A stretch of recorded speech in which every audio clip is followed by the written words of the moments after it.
right, this is your writing overview video of the week. We're in week 30, April 5th through April 9th. This week we are going to wrap up the essay that we started on last week about allowing dogs on the beach. So last week you should have gotten through writing your first body paragraph and your second body paragraph.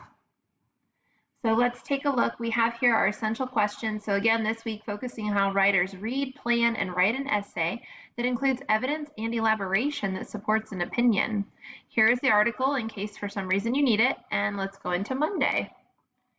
All right, on Monday we're going to meet at 9 o'clock. We are going to reread your intro and first body. It should also say first, your intro and first and second body paragraphs. Let me fix that real quick. Sorry about that.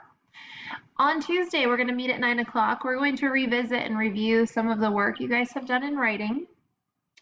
And after our meeting, you are going to write your third body paragraph and your conclusion. You're going to go ahead on Tuesday and upload your completed Dogs on Beaches essay to the assignment submission link. And Wednesday, you're going to take the day off if you've already uploaded your Dogs on the Beach essay. If you haven't done it, you do have until Sunday to turn in your essay. Thursday is the big day, guys. FSA writing. It says here, I can't wait to see which type of prompts you will be given. Is it going to be informative or will it be an opinion essay?